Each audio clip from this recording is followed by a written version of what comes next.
everyone and welcome back to Being Bethany. So in today's video we're going to be talking about decluttering and how it affects your mental health. That's right, you heard me, decluttering, which means today's the day you get to see my messy bedroom. Woo! Yes! In all seriousness, you will see the state of my bedroom at the end of this video, so stay tuned. Sorry mum, I'm very sorry. It's not that bad, but it's still quite bad. So, what is decluttering? Well, decluttering, I guess, can mean different things for different people. To me, it means removing unnecessary items from your life in order to stop overcrowding, to stop mess, to stop being disorganised, and it can take different forms. It can be physical, there could be clothes all over the floor, there could be a messy junk drawer, there could be an untidy desk and an overflowing bookcase. It can be digital, so it could be an overflowing inbox on your phone, on your laptop, which again is me. There could be just lots of, I like to take loads of screenshots on my phone of quotes that I like. In theory, I'm going to then write them down, but I don't, and then I just have a really messy and unorganised photo album on my phone. Also, increased social media scrolling. If, you like social media, which isn't a problem with that, but you're spending quite a lot of your days reaching for your phone and just doing, everyone does it, the little scroll where you don't really need to see anymore because you probably checked it about half an hour ago and you're still doing that. Well, especially before bed, I would say if you could get rid of that, you're decluttering a little habit there. Also emotional, such as limiting beliefs or, I guess, items that hold different from sentimental value. The items that kind of stir up not very nice emotions, such as guilt and sadness, I would say you gotta be mindful of them. Also, it might sound a bit harsh, but decluttering relationships in your life which just aren't working, whether that's you set new boundaries or you have to kind of break ties with a person, I guess that could be a form of decluttering as well. So, why does decluttering help your mental health? Decluttering helps our mental health because our environment has such a huge impact on our mood. That's because clutter can be annoying, it can be distracting, it can zap your energy when you're not even aware because it's in the back of your mind. And when you have increased stress, it can lead to poor habits such as your sleeping can be affected, you can feel really tired all the time, your brain can feel cloudy, you might not eat as well as you want to because all these things kind of feed into each other. Then, from a mental health perspective, it can increase your anxiety because you're worrying so much about it all the time and you feel pressure to get things done in a certain amount of time and for everything to look clean and sparkly. Ugh, I've been there and not good. Especially because in my nature, I'm not gonna lie, I'm not someone who... Some people really take pleasure from organisation and that's great. My twin sister is like that and thank goodness she is because she helps me out quite a lot, bless her. But some people just aren't like that. It can also have a real effect on your depression. When you're depressed, you don't have the energy to do things and to be quite honest, your self-care kind of goes out the window, which is quite scary. That means that you might not look after yourself very well, as in shower or get changed. And for your room, you just don't have the energy to do it. And then things start piling up. And what happens as well is because you know you want to do it and you're not doing it, you get such deep feelings of self-loathing. You hate yourself because you're like, why can everyone else have a clean room but I can't? But that's being too hard on yourself. You can't do this right now because you're suffering from something that someone else isn't, which affects your sleep, which affects your energy levels, which affects how you think and function. And that's okay. If you can't do it right now, that's okay. I'm going to tell you a story because, yes, decluttering is going to help me now, but oh my goodness, it's not as bad as it used to be. So for me at university, I really struggled with my anxiety and depression. I really struggled with my depression. That's when I first went on antidepressants and I was not myself. I wasn't sleeping very well, I was having regular panic attacks and I lost a lot of weight because I was so stressed and anxious that I couldn't eat. and I just didn't really believe in myself, quite honestly. What that meant was that I just couldn't really look after myself very well. I was doing the bare minimum. I was going to all my university classes and I was keeping up with my work, and that's about as much as I could fathom. So what this meant was I really started to neglect my bedroom.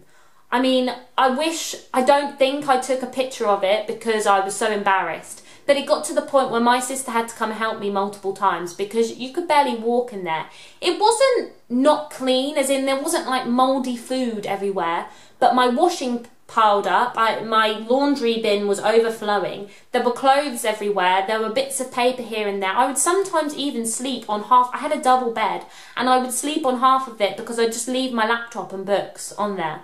No wonder I wasn't getting any sleep. I just wanted to film this little insert because actually my sister did take some photos of my bedroom when I was at uni, some before and after. So I'm going to insert them now over some music maybe, and yeah, you can see what having depression is really like through my bedroom. So I will add them now.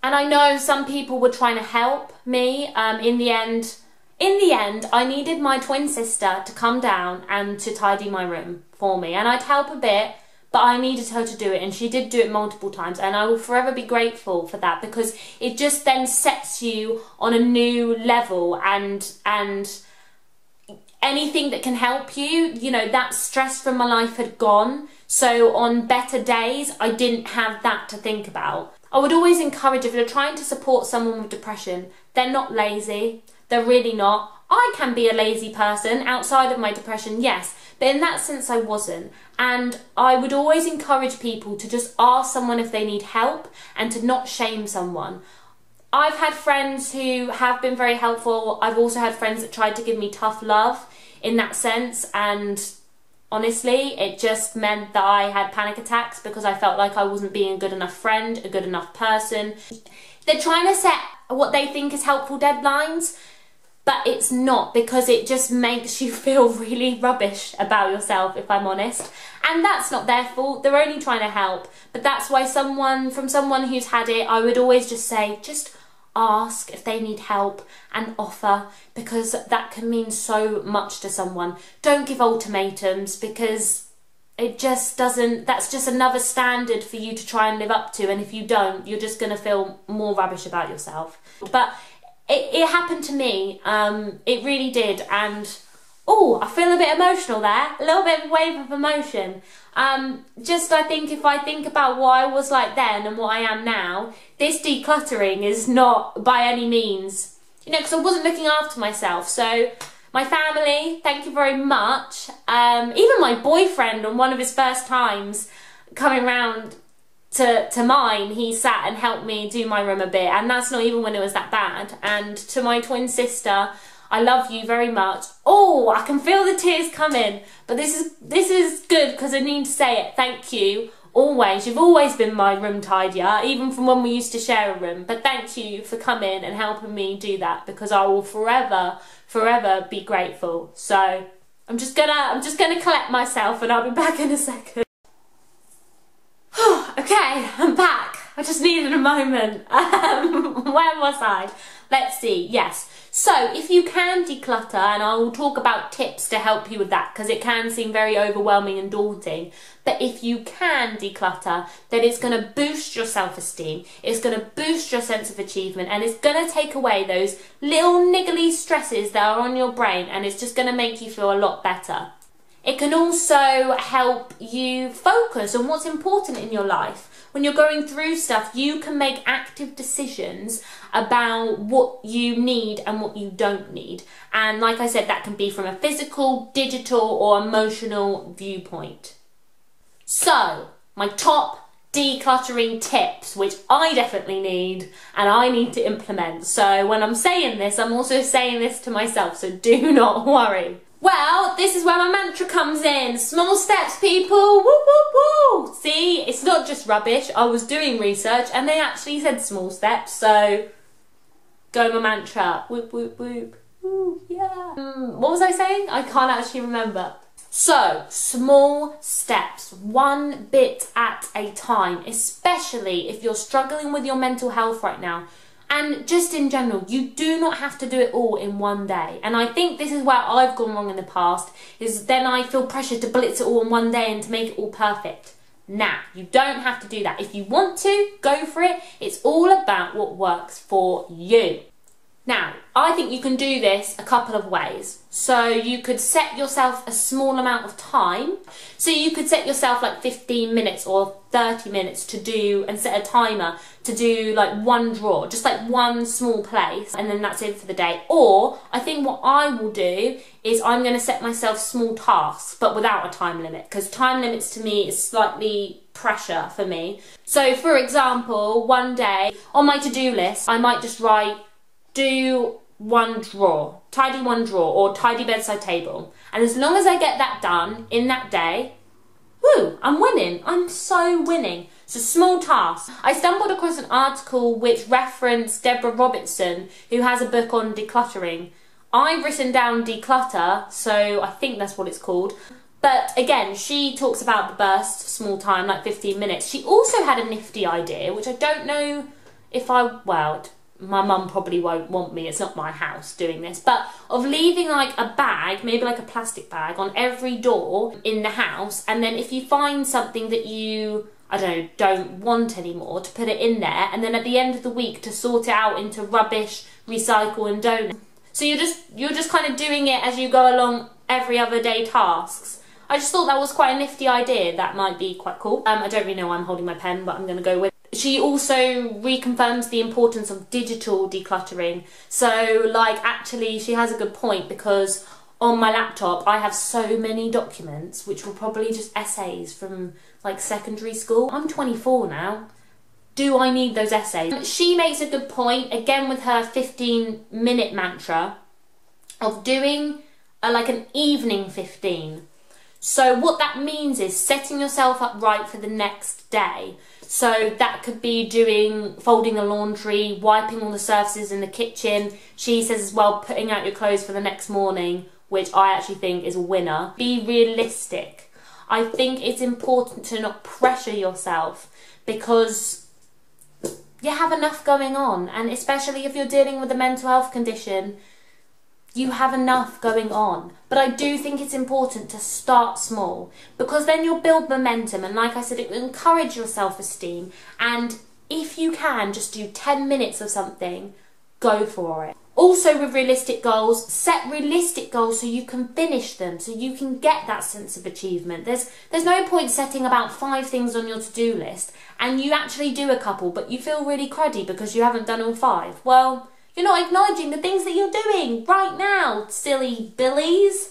Yes, reward yourself. I love this one. My older sister, she would tell me this when I'd have to do like interviews. I had quite a lot of retail jobs in my time, and she'd be like, go do the interview, and then you're in the shopping centre, go buy yourself a muffin or go have a look in the bookstore, because it's my favourite kind of shopping to do. So yes, reward yourself. Go on a walk, listen to some music, watch a half-an-hour TV programme. Reward yourself, because that's going to make you feel even better. Yes.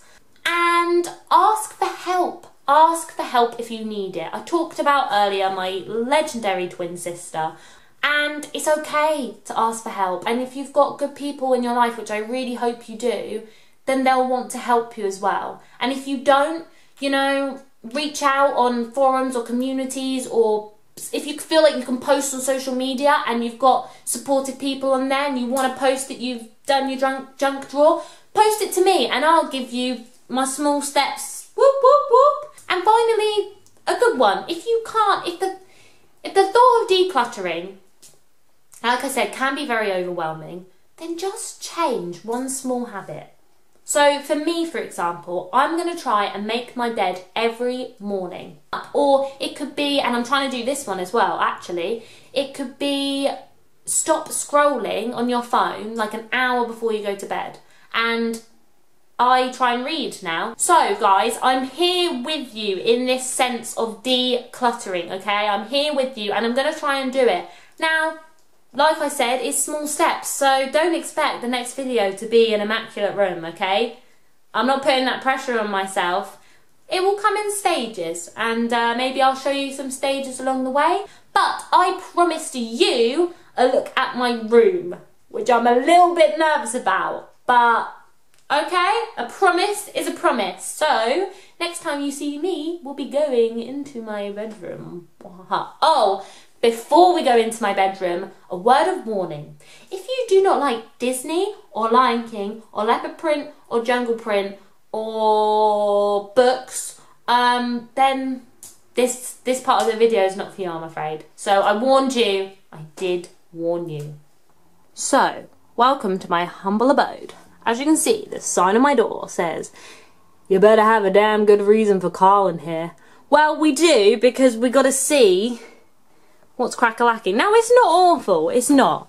Now, this area is not too bad. This, okay, not great. In the drawers, really bad. So, like I said, lots of themes going on here. Wardrobe, I sorted out some of it when I came back from uni, but that's going to be a separate task. I'm not thinking about that right now. It's this side. Okay, can you see? I'm going to stand on my bed just to give a better angle. It's this.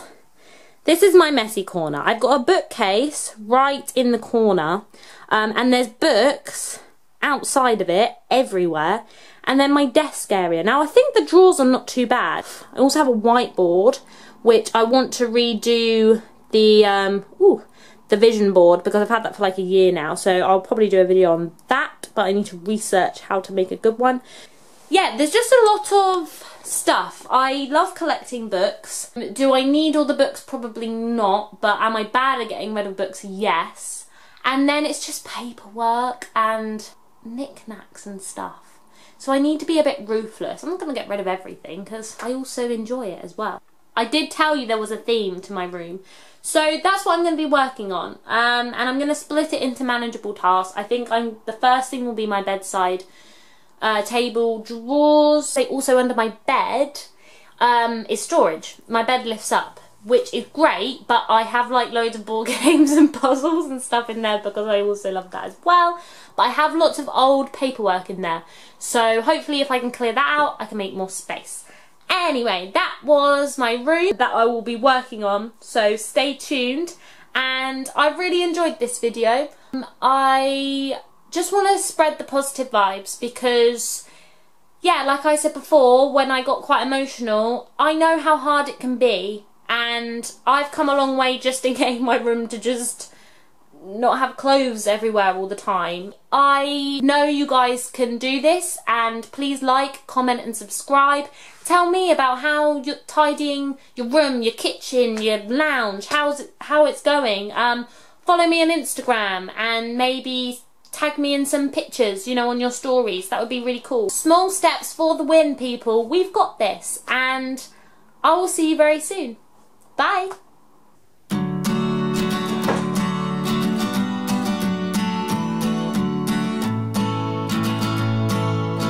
Removal of unnecessary